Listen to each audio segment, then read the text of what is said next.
kasih Bapak Ibu semuanya dalam keadaan yang sehat dan baik. Kami juga mengucapkan terima kasih kepada Bapak Ibu sekalian yang sudah berkenan hadir memenuhi undangan dari kami dalam acara sosialisasi ataupun pengimbasan terkait dengan tugas dari calon guru penggerak angkatan 7 modul 1.4 yang nanti akan dibawakan oleh Ibu Lucia Triawidianti SPD. Dan sebelum memulai kegiatan sosialisasi ini, sebaiknya kita awali dengan berdoa bersama. Kepada Bapak Barasa kami mohon untuk memimpin doa.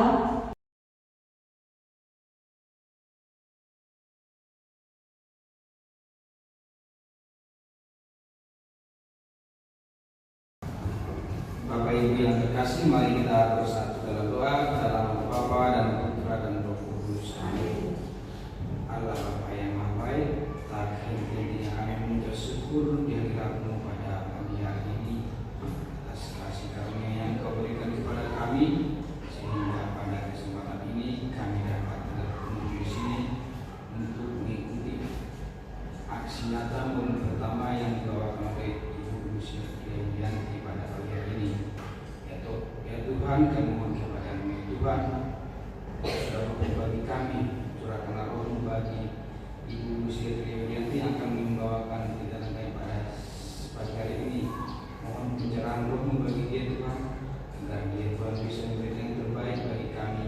Dan kami mohon bimbingan-Mu bagi kami semua Tuhan, agar kami bisa bersungguh-sungguh dalam mengikuti kegiatan pada hari ini. Tuhan, sertai kegiatan kami ini dari awal dengan sampai berakhir, semoga dapat berjalan lancar, aman dan terhindar dari segala gangguan apapun. Terpujikan Kau ya Allah Tuhan kami sekarang sampai selama-lamanya. Amin. Bapa dan Putra dan Roh Kudus. Amin. Baik, terima kasih Pak Barasa yang sudah berkenan memimpin doa pada kegiatan pada hari ini. Yang terhormat Ibu Kepala Sekolah Ibu Kristina Triutami SPDSD dan Ibu Wakil Kepala Sekolah Ibu Maria Pipi Yulianingsih SPD, yang pada hari ini mohon maaf Ibu Kristina Triutami tidak bisa hadir karena ada kegiatan di luar sekolah. Dan pada hari ini juga akan ada kata sambutan dari Ibu Kepala Sekolah yang akan diwakilkan oleh Ibu Maria Pipi Yulianingsih SPD selaku Wakil Kepala Sekolah SD Safirus 3 Palembang. Kepada Ibu Maria Pipi Yulianingsih SPD kami persilahkan.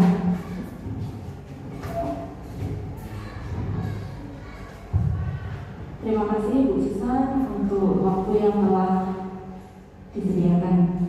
Selamat siang Bapak Ibu semua.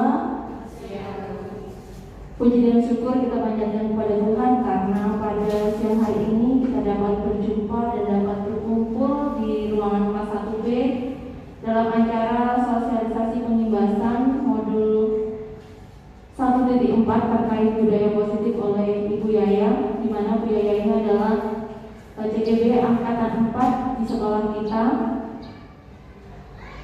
angkatan 7, maaf. Kemudian kita bersyukur karena pada kesempatan hari ini saya bisa mewakili Bu Christine untuk menyampaikan sedikit tentang kegiatan dari CGB yang dilaksanakan oleh Ibu Yaya. Bu Yaya setelah melakukan kegiatan CGB-nya itu dari bulan November 2022 dan akan berakhir di bulan Juli 2023. Tentunya ini baru langkah awal beliau untuk mengikuti kegiatan sampai Juli tahun 2023. Dan beliau juga membutuhkan banyak dukungan dan kerjasama dari kita semua supaya segala rencana dan juga program yang telah disusun dari CGB itu dapat terlaksana dengan baik. Terlebih ini baru modul pertama, tentunya kita semua bisa belajar dari apa yang akan disampaikan oleh Ibu Yaya.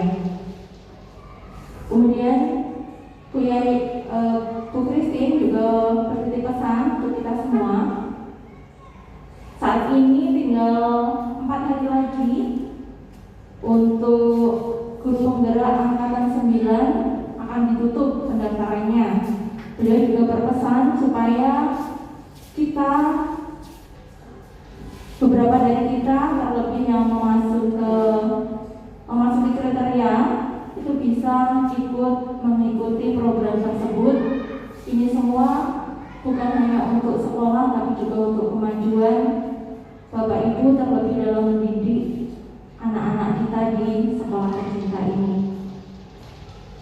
Intinya mari kita dukung dan kita terus saling bekerja sama agar apa yang diprogramkan pemerintah itu dapat sungguh kita laksanakan di sekolah kita tercinta ini. Demikian sambutan dari kami, bisa diteruskan kembali. Terima kasih.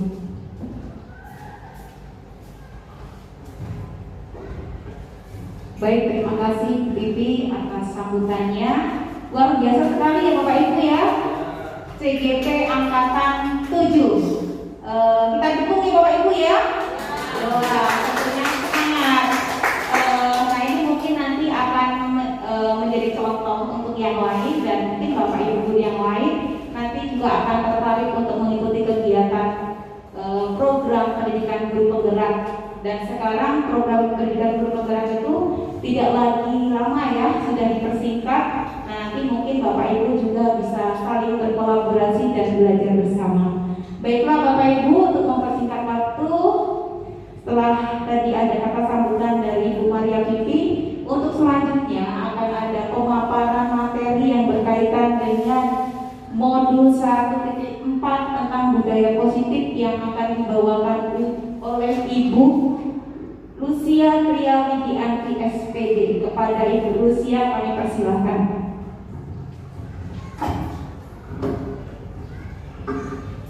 Baik, terima kasih kepada Ibu Sarah Trianti SPD yang telah bersedia berkenan menjadi moderator pada hari ini. Dan saya ucapkan juga terima kasih kepada Ibu Kristina Triutami SPD selaku Kepala Sekolah di SD Sambius 3 Palembang, dan Ibu Maria Vivi yang telah berkenan memberikan kata sambutan pada hari ini. Baik, selamat pagi Bapak Ibu guru hebat. Selamat pagi Bapak dan Ibu guru hebat. Ya, saya ucapkan terima kasih atas kesediaannya, waktunya untuk mengikuti sosialisasi atau penerapan budaya positif di SD Sambius 3 Palembang. Bapak Ibu, seperti yang kita ketahui bahwa saat ini saya sedang mengikuti pendidikan guru penggerak, calon guru penggerak angkatan 7 Kota Palembang. Nah, pada calon guru penggerak angkatan 7 ini yang terpilih kemarin ada 119 orang dari berbagai TK, SD, SMP, SMA, SMK di Kota Palembang. Itu baru di Kota Palembang, belum sesumsel. Nah, pada kesempatan ini kami mendapatkan tugas untuk memaparkan penerapan aksi nyata modul 1.4 tentang budaya positif. Nah, pada kesempatan ini hal pertama yang akan saya sampaikan yaitu terkait filosofi dari pemikiran Ki Hajar Dewantara.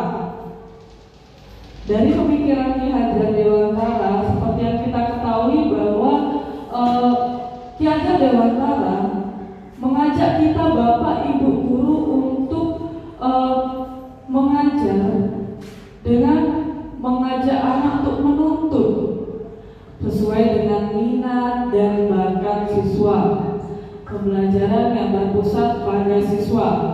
Lalu Ki Hajar Dewantara juga mengajak kita untuk pembelajaran yang berpusat pada siswa sesuai minat dan bakatnya. Tujuannya apa? Tujuan pendidikan yaitu menuntun anak untuk menebalkan garis samar-samar agar dapat memperbaiki lakunya untuk menjadi manusia seutuhnya.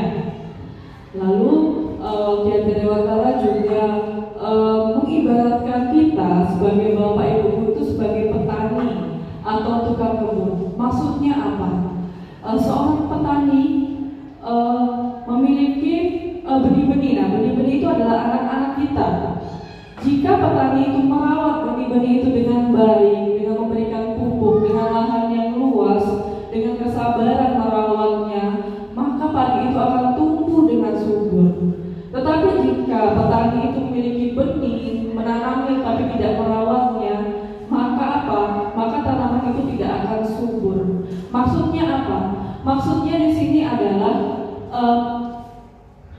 kita sebagai guru itu hanya dapat menuntun para murid untuk menjadi manusia yang merdeka.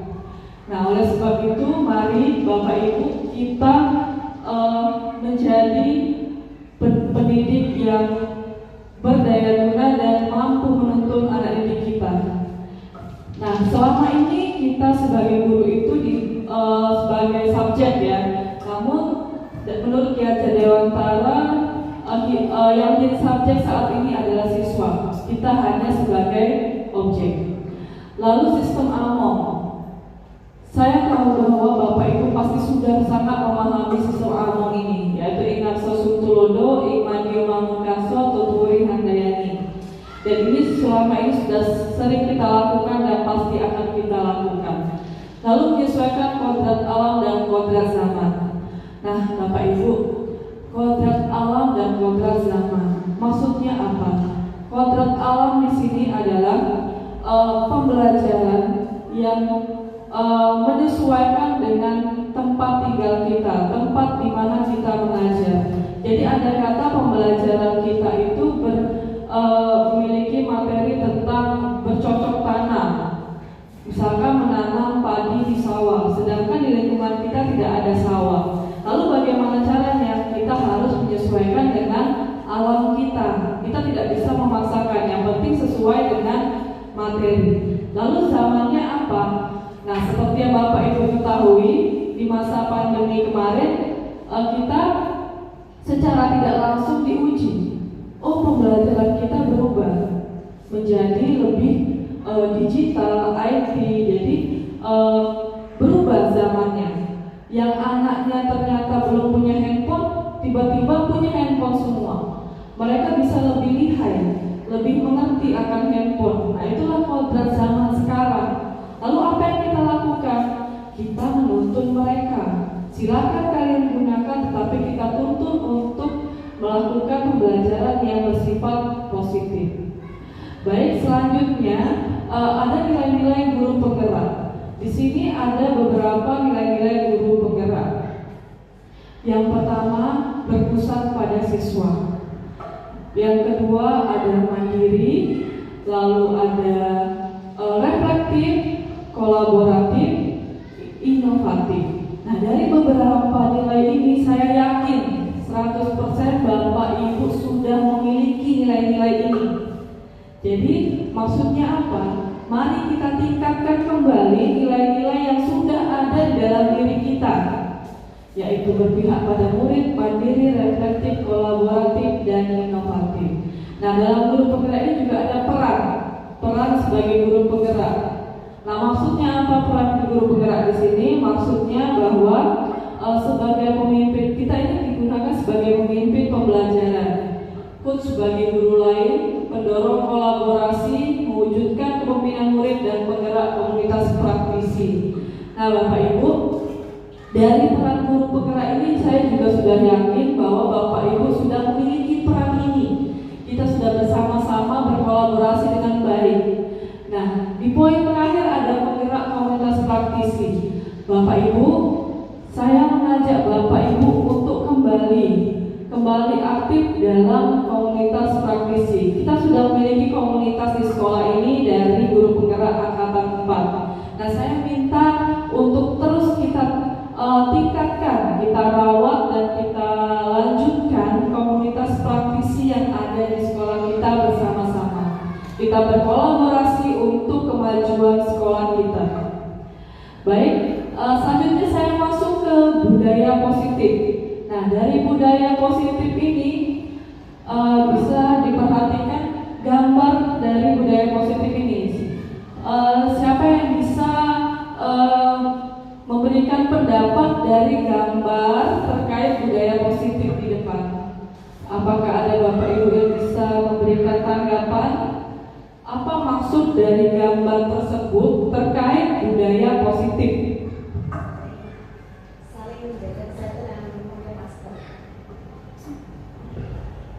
Saling menjaga kesehatan dengan memakai masker.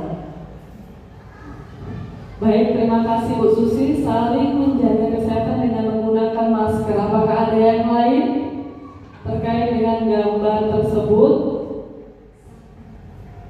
bagaimana Memprati?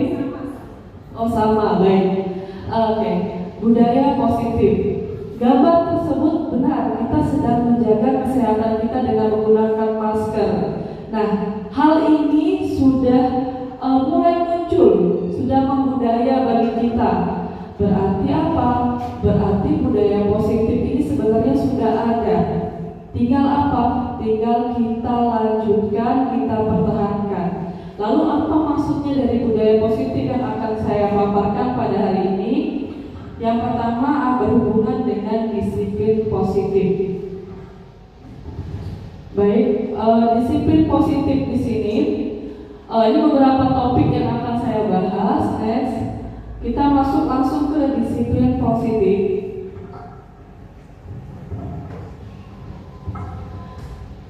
Baik, disiplin di sini dimaknai sebagai sesuatu yang dilakukan seseorang pada orang lain untuk mendapatkan kepatuhan sehingga cenderung dikaitkan dengan ketidaknyamanan. Selama ini kita mengajak ayo disiplin, ayo disiplin, ayo disiplin, tetapi kita harus tahu dulu makna dari kata disiplin di sini apa. Lalu harapan kita sebagai pendidik itu apa? Oh, menciptakan anak-anak yang memiliki disiplin diri, sehingga mereka bisa berperilaku dengan mengacu pada nilai-nilai kebajikan universal dan memiliki motivasi intrinsik bukan ekstrinsik. Nanti akan kita bahas tentang intrinsik dan ekstrinsik. Lalu disiplin positif di sini merupakan salah satu cara penerapan disiplin yang bertujuan untuk menumbuhkan kesadaran serta memberdayakan anak untuk melakukan sesuatu tanpa sokokan, ancaman maupun hukuman. Jadi kita tidak mengancam untuk mereka disiplin. Baik, selanjutnya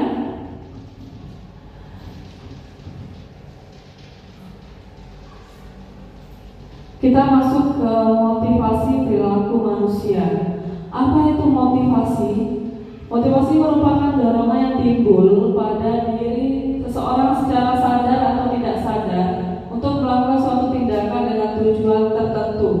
Nah, Bapak Ibu, motivasi ini ternyata ada beberapa jenis. Yang pertama, menghindari ketidaknyamanan dan hukuman. Jadi di sini siswa melakukan disiplin diri karena mereka takut dihukum. Hal tersebut merupakan motivasi ekstrinsik. Jadi mereka melakukannya hanya takut dihukum, bukan dari dalam diri mereka, tetapi dari apa yang kita inginkan. Lalu yang kedua, ada motivasi untuk mendapatkan imbalan atau penghargaan dari orang lain. Jadi siswa melakukan disiplin diri karena mereka ingin mendapat imbalan. Hal ini termasuk motivasi ekstrinsik juga, karena mereka jadi bukan dari luar dan bukan dalam diri mereka, hanya ingin mendapatkan imbalan, tidak ikhlas jadinya, tidak dari kesadaran diri. Lalu yang ketiga, motivasi berdasarkan menghargai nilai-nilai kebajikan diri sendiri. Nah, siswa di sini berarti melakukan disiplin diri karena sadar akan nilai-nilai kebajikan dirinya.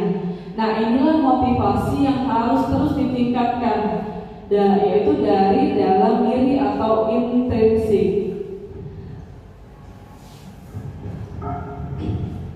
Selanjutnya, dalam menjalankan peraturan ataupun keyakinan kelas, bila mana ada suatu pelanggaran dari suatu harus terjadi. Untuk itu kita perlu meninjau ulang tindakan penegakan peraturan atau keyakinan kelas. Tindakan terhadap suatu pelanggaran pada umumnya berbentuk hukuman atau konsekuensi.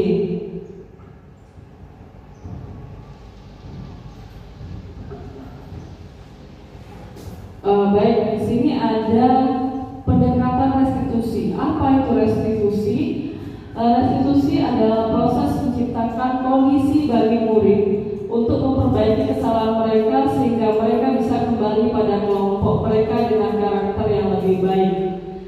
Jadi Bapak Ibu, nanti di bagian akhir ada yang namanya segitiga restitusi.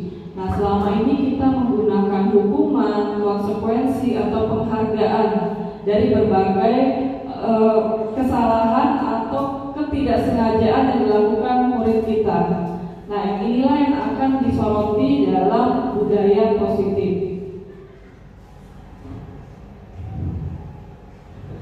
slide-nya.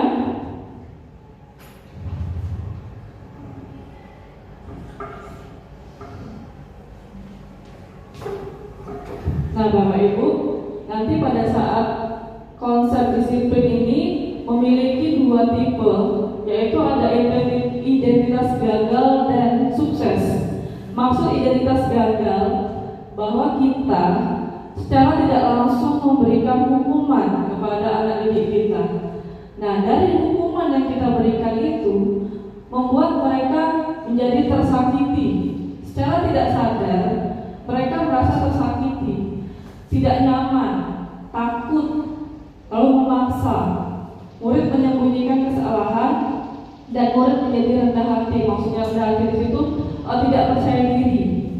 Jadi sebenarnya ada tipe anak yang sering melakukan kesalahan. Misalkan hal kecil saja mereka sering mengobrol. Kita sudah bilang, ayo jangan mengobrol, tapi tetap mengobrol. Ada.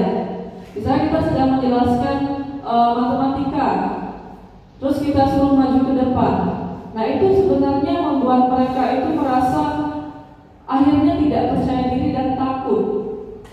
Jadi memang kita harus membedakan antara hukuman, konsekuensi dan juga penghargaan.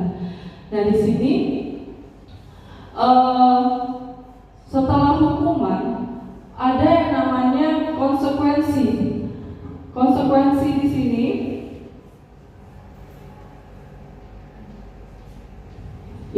konsekuensi di sini bahwa anak tersebut melakukan sesuatu tetapi juga tidak dari kesadaran mereka. Sebagai contoh nanti mereka terlambat ke sekolah, mereka terlambat atau tidak mengerjakan tugas. Contoh hukumannya, kita minta mereka berjemur di bawah tiang bendera selama 10 menit. Itu termasuk hukuman. Tapi kalau konsekuensi, kita sudah memiliki keyakinan kelas bahwa kalau kalian tidak mengerjakan PR, kamu akan mengerjakan tugas itu saat jam istirahat. Nah, itu konsekuensi. Nah, nanti akan membuat dia berkecil hati nantinya. Nah, seperti ini konsepnya itu jadi berkecil hati. Lalu kalau yang restitusi, mereka akan bertanggung jawab. Nah, di sini konsekuensi termasuk ke dalam identitas sukses. Maksudnya sukses apa? Jadi dia ini memang penguatannya memang ada, tetapi jangka pendek. Lalu perlu monitoring berkelanjutan. Lalu stimulus dan respon, murid menghormati peraturan dan kehilangan waktu untuk merenungi kesalahan. Nah, tetapi di sini yang lebih baik adalah restitusi, yaitu murid bertanggung jawab untuk perilakunya. Fokus pada pemecahan masalah jangka panjang, murid menghormati dirinya dan orang lain. Lalu teori kontrol atau dirinya memegang kontrol dan murid bersemangat memperbaiki kesalahan.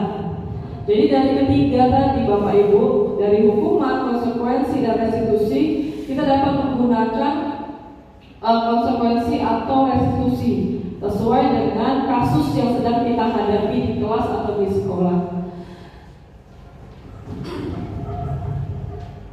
Selanjutnya kita masuk ke perbedaan ya, seperti yang saya katakan tadi. Contoh kasusnya di sini, siswa sering terlambat masuk kelas saat selesai jam istirahat. Nah, jika kita memberikan hukuman, biasanya guru sebagai contoh menghukum siswa tersebut, misalkan hormat bendera selama 10 menit. Nah, guru marah dan murid menjadi takut. Lalu jika kita menggunakan konsekuensi, berarti guru memberikan konsekuensi untuk menulis kata-kata yang berisi janji bahwa tidak akan terlambat lagi sebanyak 2 kali lipat. Itu pernah masih terjadi. Nah, lalu guru tegas dan siswa menghormati peraturan jangka pendek seperti yang kita lihat tadi, hanya sebatas hari itu saja. Lalu kalau kita menggunakan restitusi, guru menanyakan keyakinan kelas atau dirinya dan membantu siswa menyelesaikan masalahnya. Guru terbuka dan siswa menghormati dirinya dan orang lain. Ya, jadi yang paling utama yang dapat kita gunakan adalah restitusi tadi, yaitu kita membuat keyakinan kelas atau kesepakatan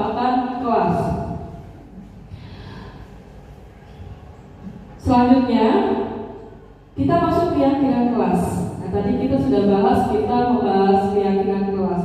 Lalu mengapa keyakinan kelas? Kenapa tidak peraturan kelas saja?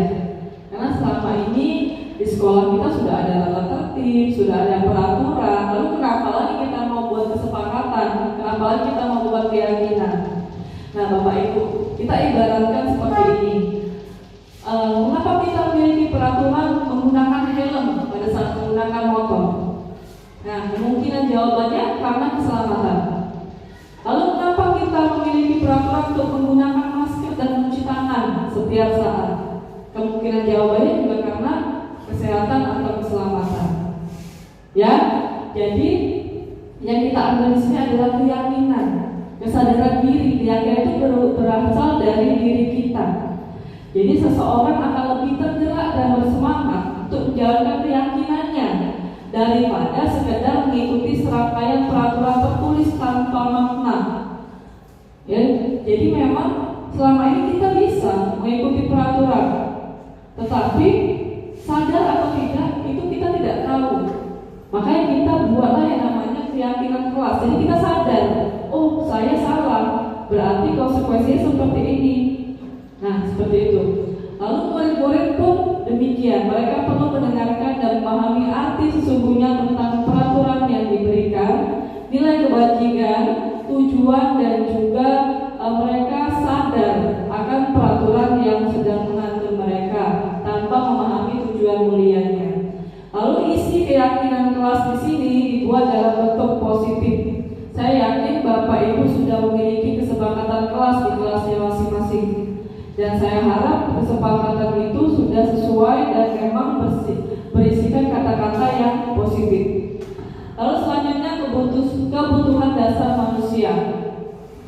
Nah, Bapak Ibu, kebutuhan dasar manusia itu kebutuhan kita sendiri, yaitu bertahan hidup, lalu kasih sayang dan rasa diterima.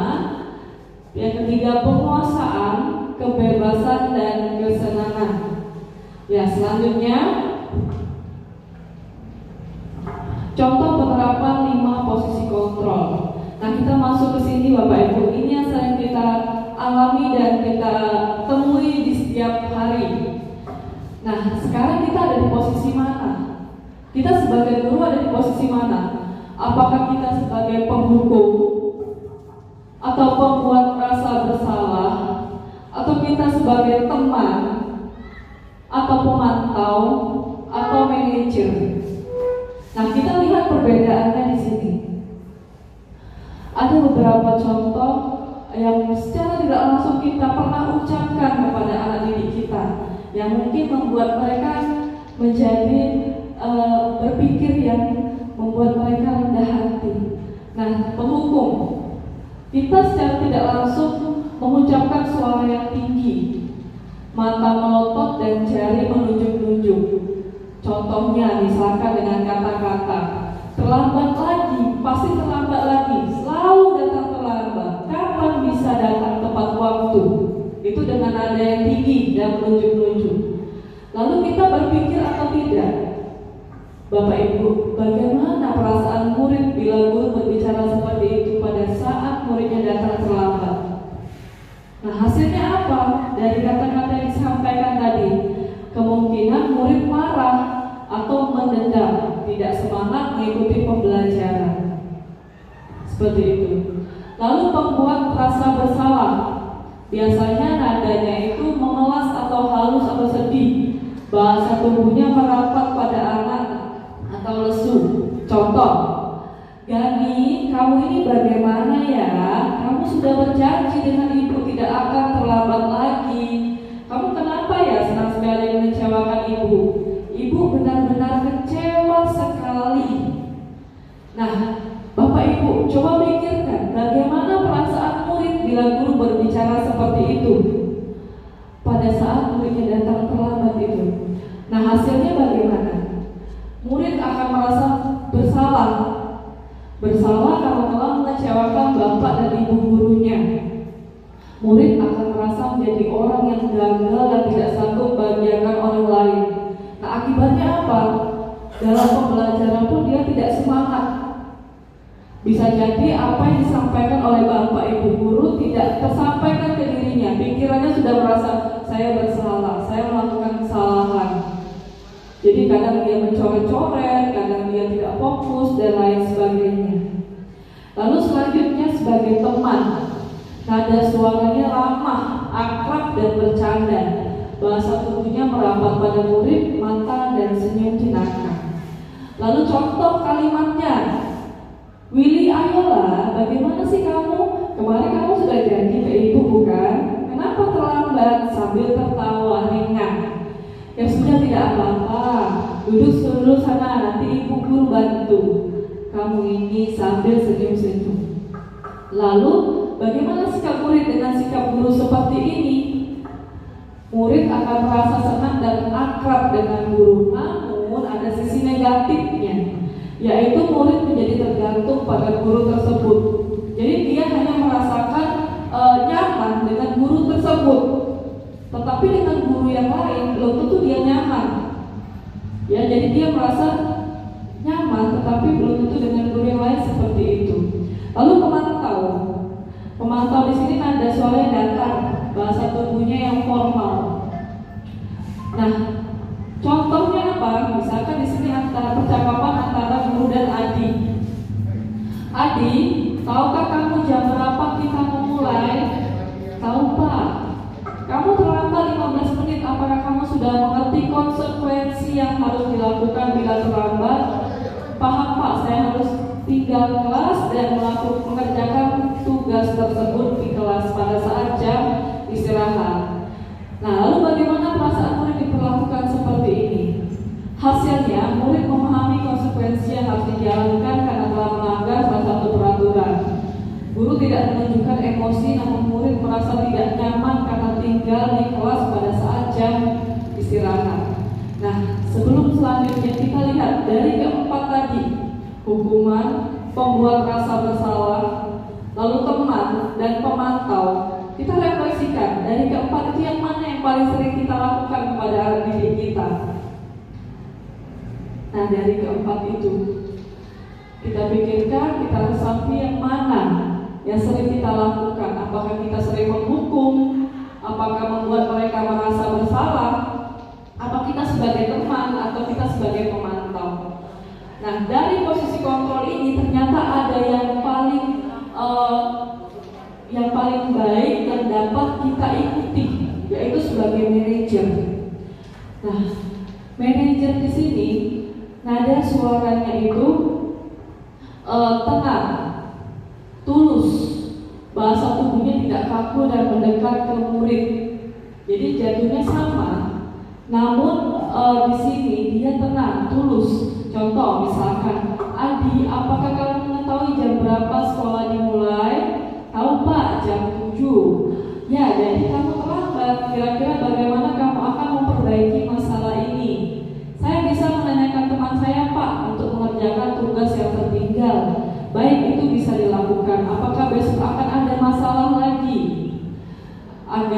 Untuk kamu agar bisa hadir tepat waktu ke sekolah. Tidak Pak, saya akan hadir tepat waktu. Baik, saya hargai usaha untuk memperbaiki diri. Nah, bagaimana perasaan murid diperlakukan seperti ini? Oh, pada posisi manajer, suara guru sebaiknya tulus. Jadi posisinya di sini anak jadi lebih tenang, lebih nyaman. Jadi dia sudah tergesa-gesa ke sekolah terlambat, lalu gurunya menanyakan hal seperti itu. Jadi yang tadinya kita tidak tahu, Bapak Ibu, kesalahan yang dilakukan anak itu kan semuanya ada alasan. Nah, kita harus tahu dulu alasannya, jangan langsung emosi, jangan langsung terbawa emosi. Jadi kita lihat dulu alasannya apa, lalu baru kita bisa memberikan solusi. Nah, kita akan bisa gunakan restitusi tadi. Selanjutnya,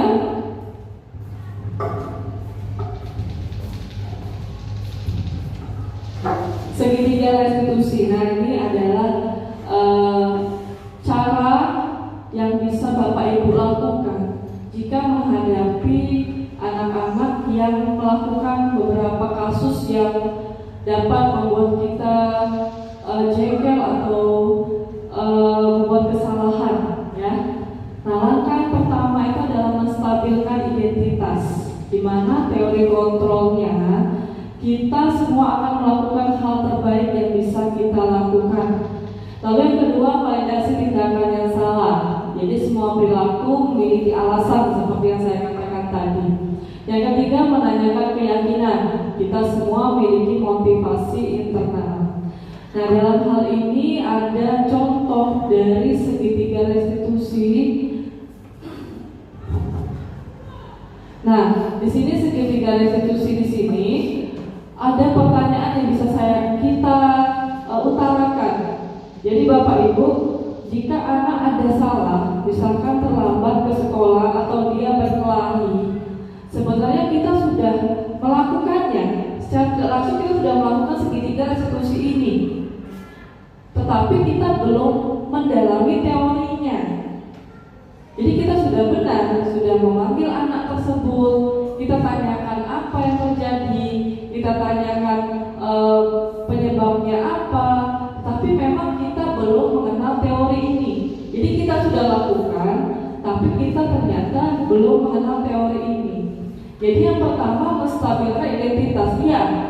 Kita panggil anaknya, lalu kita tanyakan. Yang kedua, validasi tindakan yang salah. Alasannya apa? Yang ketiga, menanyakan keyakinan. Nah, di sini yang kita terkadang belum sampai sini, yaitu menanyakan keyakinan kelas kita. Nah, sebagai contoh lagi,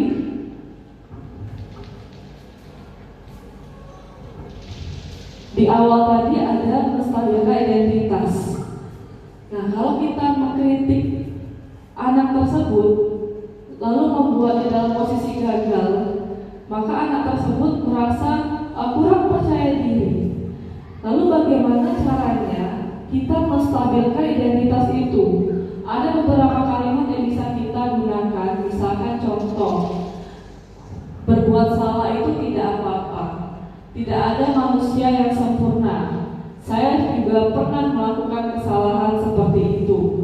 Nah, kalau kita mengatakan kalimat-kalimat di atas, maka akan sangat sulit, bahkan hampir tidak mungkin membuat anak itu tetap membangkang. Jadi mereka berpikir, oh iya, yang saya lakukan itu salah. Jadi seperti itu. Lalu yang kedua tadi ada validasi tindakan yang salah. Nah, menurut teori kontrol, tindakan manusia baik atau buruk pasti memiliki maksud dan tujuan tertentu. Kita mungkin tidak suka sikap seorang anak yang terus-menerus merengek, tetapi bila sikap itu mendapat perhatian kita, maka itu telah memenuhi kebutuhan anak tersebut. Lalu kalimat apa yang bisa kita gunakan? Kamu pasti punya alasan mengapa melakukan hal itu. Kamu patut bangga pada dirimu sendiri karena kamu telah melindungi sesuatu yang penting buatmu. Jadi menanyakan alasannya apa. Dan saya yakin Bapak Ibu sudah sampai di titik ini. Biasanya guru menyuruh anak untuk menghentikan sikap yang tidak baik, tapi teori kontrolnya yang menyatakan itu tidak maju. Nah, restitusi tidak menyarankan guru bicara ke murid bahwa melanggar aturan adalah sikap yang baik. Tetapi dalam restitusi, guru harus memahami alasannya dan paham bahwa setiap orang pasti akan melakukan yang terbaik di waktu tertentu. Jadi percayalah, anak-anak kita pasti akan melakukan hal-hal yang baik pada waktu tertentu. Lalu yang terakhir, menanyakan keyakinan. Nah, dari sinilah puncaknya. Dari apa yang sudah kita tanyakan, sudah kita stabilkan, kita tanyakan, lalu kita tanyakan keyakinannya. Jadi teori pertama sudah, teori kedua sudah, lalu kita hubungkan pertanyaan-pertanyaannya sebagai contoh seperti ini. Apa nilai-nilai umum yang kita telah sepakati? Jadi kita ulangi, kita ingatkan kembali kesepakatan kelas kita atau keyakinannya. Kamu mau jadi orang yang seperti apa? Nah, dari beberapa pertanyaan itu kebanyakan anak akan mengatakan iya, tapi mereka tidak tahu bagaimana caranya menjadi orang seperti itu. Baik Bapak Ibu, tadi saya sudah menjelaskan tentang segitiga restitusi. Nah, saat ini kali ini kita akan menonton video. Jadi ada dua kasus yang akan kita tonton, yaitu kasus yang pertama itu ada peserta didik yang terlambat ke sekolah, datang ke sekolah. Lalu yang kedua ada peserta didik yang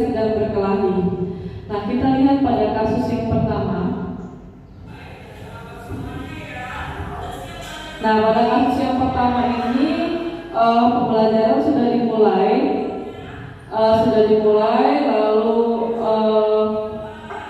murid tersebut mengetuk pintu dan masuk ke kelas. Nah, sebelum masuk itu saya menstabilkan identitas, yaitu dengan menjemput anak tersebut. Nah, menyebut anak tersebut untuk duduk langsung ke tempat duduknya, mempersilakan untuk langsung mengikuti pembelajaran bersama teman-temannya.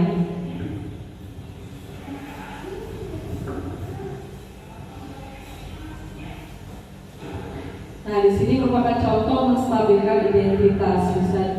Nah, setelah itu mereka mengikuti pembelajaran seperti biasa, dan di akhir pembelajaran saya meminta anak tersebut untuk tinggal sebentar di kelas karena saya akan menanyakan alasan mengapa anak tersebut terlambat. Jadi selama ini secara tidak langsung anak terlambat, ya langsung, kenapa kamu terlambat? Biasanya seperti itu. Nah, itu secara tidak langsung kita katakan. Nah, sekarang kita sudah memahami ada yang namanya teori segitiga restitusi. Jadi biarkan anak tersebut nyaman, menstabilkan diri dia dulu, mengikuti pembelajaran seperti biasa. Lalu pada saat selesai baru kita tanya. Nah, ini contohnya.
Baik, jadi dari kasus tersebut sudah terlihat bahwa kita harus menstabilkan dulu identitasnya apa, memberikan kenyamanan dulu di awal. Lalu yang kedua kita menanyakan alasan, dan yang ketiga menanyakan keyakinan. Lalu yang terakhir ini kasus Willow dan Jeremy yang berkelahi di halaman sekolah pada saat jam pelajaran. Jadi pada saat itu saya memanggil Jeremy dan Willow dan menanyakan apa yang terjadi. Dan dalam hal ini juga saya menggunakan segitiga restitusi dalam menanyakan kasus tersebut.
Ya baik, begitulah beberapa contoh yang dapat Bapak Ibu lakukan. Jadi saya harap dalam budaya positif aksi nyata yang saya berikan ini dapat bermanfaat dan dapat diterapkan dalam pembelajaran di sekolah kita.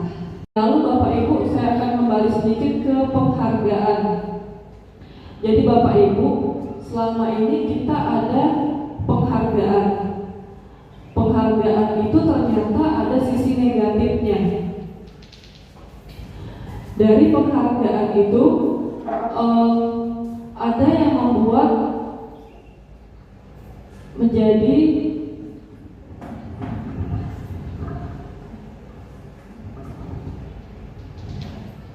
bentar Bapak Ibu.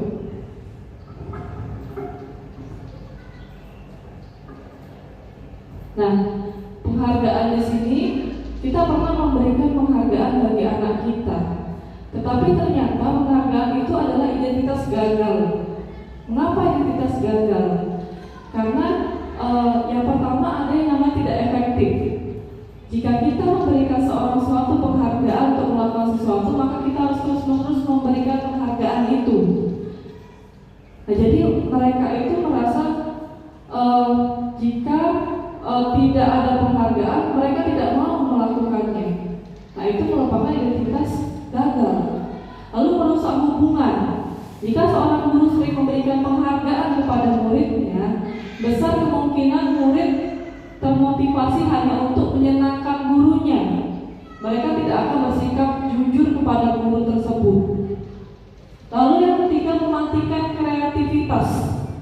Dalam tugas-tugas memecahkan masalah, para murid memakan waktu lebih lama dan memberikan jalan keluar kurang efektif, kurang kreatif saat mereka dijanjikan suatu penghargaan. Yang terakhir, menghukum. Penghargaan atau menghukum mereka yang tidak mendapatkan penghargaan, misalnya dalam sistem ranking. Nah, Bapak Ibu, ranking di sini membuat mereka menjadi menghukum, penghargaan menghukum. Mereka yang mendapat ranking kedua akan merasa paling dihukum. Jadi kalau dia sudah biasa ranking pertama, lalu ternyata di ranking kedua, dia akan kecil hati dan merasa terbebani. Jadi apa Bapak Ibu? Makanya kita di kurikulum 2013 itu tidak ada namanya ranking. Kita tidak boleh mengatakan adanya ranking. Jadi ternyata penghargaan itu merupakan identitas yang gagal, tidak mendidik anak untuk memiliki kesadaran diri, mewujudkan bakat mereka. Jadi hanya untuk mau mendapatkan penghargaan. Kalau tidak ada penghargaan, ya tidak mau. Jadi seperti itu. Jadi jangan sampai kita memberikan motivasi yang tidak sesuai.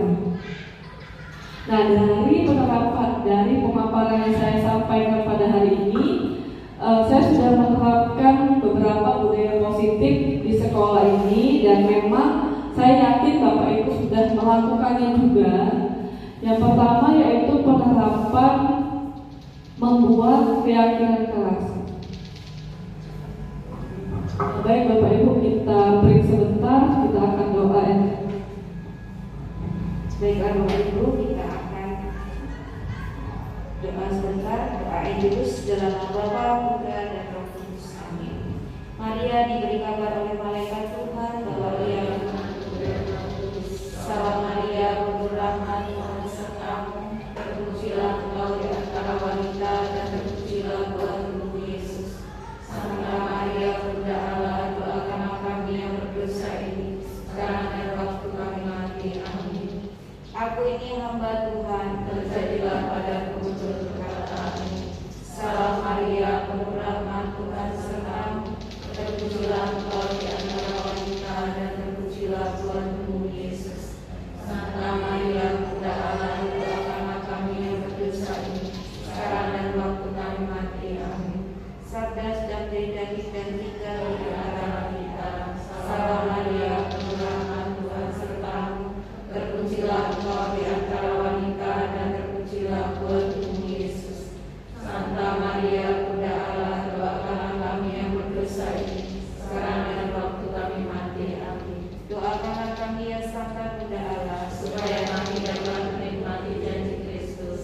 Marilah kita berdoa.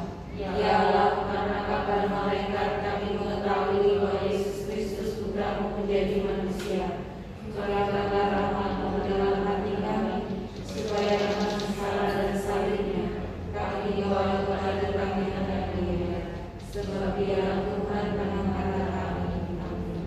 Dalam nama Bapa, Putra, dan Roh Kudus. Bisa dilanjutkan, Bu. Baik, terima kasih Bu Susan.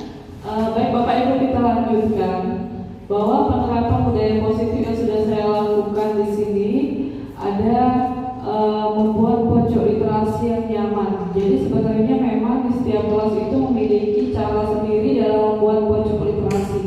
Dan saya yakin Bapak Ibu juga sudah membuat pojok literasi yang membuat anak didik kita nyaman dalam pembiasaan membaca.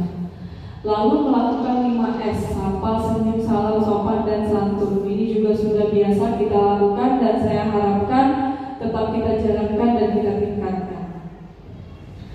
Lalu selanjutnya dalam membuat kesepakatan kelas. Jadi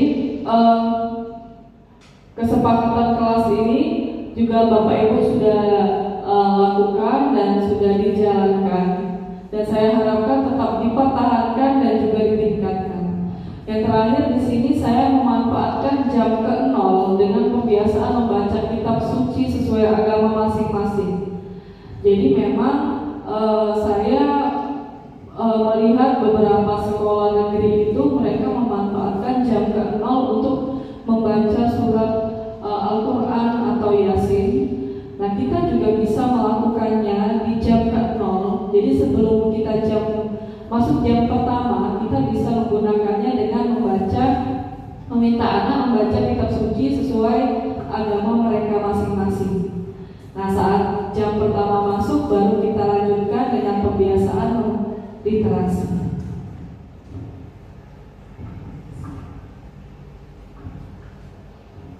Baik, terima kasih untuk segala perhatiannya. Sampai di sini pemaparan yang saya sampaikan, saya kembalikan kepada moderator. Baik, terima kasih Ibu Lucia Triamidianti SPD. Kita tepuk tangan untuk Ibu Lucia. Saya kira materi yang sangat menarik menurut saya. Bagaimana Bapak Ibu, menarik tidak materinya? Menarik ya. Ini sangat menyentuh bagi saya dan ini juga memberi menyinggung saya. Wah, ternyata saya juga itu pernah melakukan peran-peran yang tadi sebagai penghukum, terus sebagai merasa anak itu bersalah gitu ya. Jadi waduh, ini saya banget gitu ya dalam saya mengajar dalam kelas. Dan mungkin mudah-mudahan dengan materi yang dibawakan oleh Ibu Lucia Triamidianti ini akan membuat saya untuk belajar dan belajar. Semoga apa yang kita pelajari ini bermanfaat bagi kita sebagai guru dalam mendidik anak kita di dalam kelas. Tentunya semua orang itu punya kesalahan tadi yang dikatakan, dan tentunya juga orang itu tidak akan bersalah terus, tapi ingin punya keinginan untuk mau berubah. Nah, itulah yang diharapkan dalam teori budaya positif yang sudah disampaikan oleh Ibu Lucia. Nah, baiklah Bapak Ibu, setelah kita menyimak paparan dari Ibu Lucia Widianti, bagi Bapak Ibu yang ingin bertanya ataupun yang mau memberikan saran, pendapat ataupun masukan kritik yang membangun bagi Ibu Lucia, kami persilahkan. Oke, baik, Bu Ira ya. Oke, perkenalkan dulu.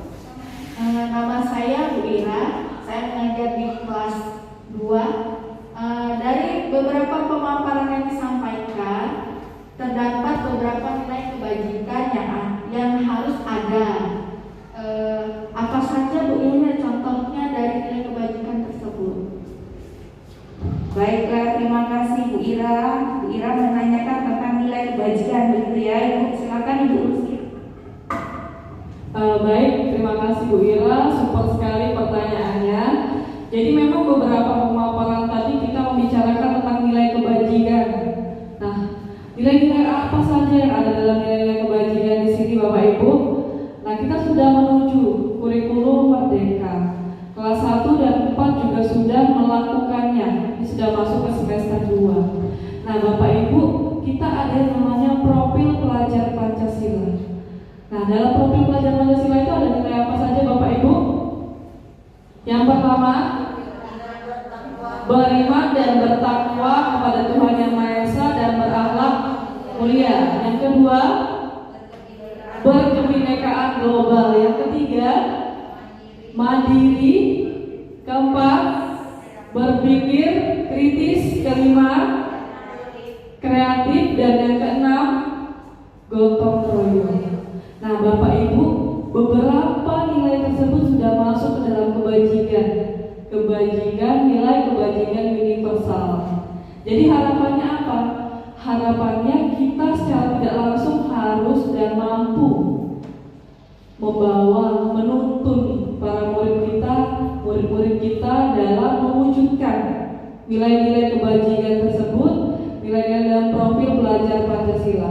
Dan saya harap Bapak Ibu guru kelas 1, 2, 5, 6 juga siap ya Bu ya, siap mengikuti kurikulum merdeka ini.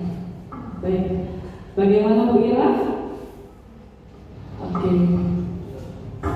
Baik, terima kasih penjelasan dari Ibu Luciatria dan sudah jelas ya Ibu Ira ya.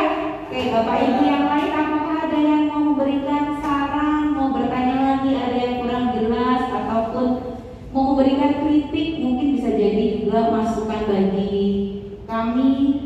Mungkin Bapak Ibu yang senior nih punya pengalaman mau beri masukan juga boleh. Ada Bapak Ibu? Cukup. Oke, baik, terima kasih Bapak Ibu.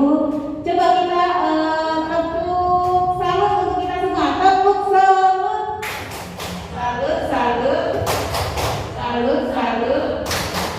Salut. Luar biasa sekali ya Bapak Ibu.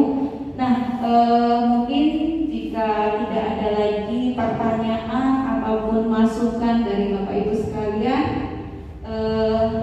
kami berharap materi yang sudah kami paparkan ini dapat bermanfaat untuk kita semua dan nantinya juga bisa diaplikasikan dalam pembelajaran di dalam kelas kita masing-masing.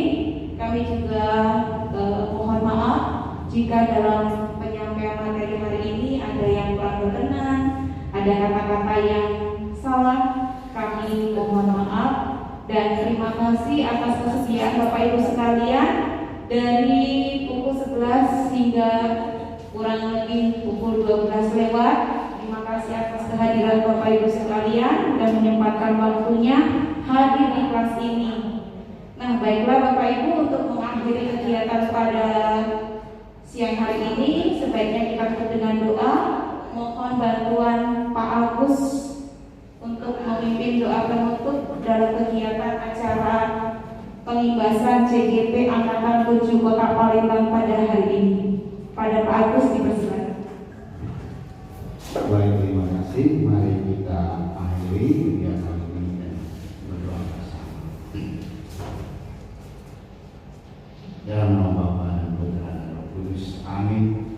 Terima kasih Tuhan atas segala berkat rahmat-Mu yang selalu kami terima dan intinya utama sampai saat ini. Dan teristimewa pada barusan saja kami mendapat rahmat-Mu, penyertaan-Mu dalam pertemuan ini.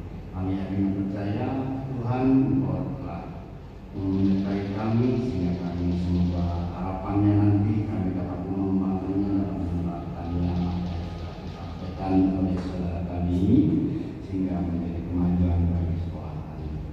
Tuhan, selanjutnya kami masuk kembali pada penyataan agar kami dapat melanjutkan segala tugas kami, tentunya selalu bersama dengan rahmat-Mu. Semua yang kami mohon kepadamu dengan perantara Kristus Tuhan dan pengantara kami. Amin. Dalam nama Bapa dan Putra dan Roh Kudus.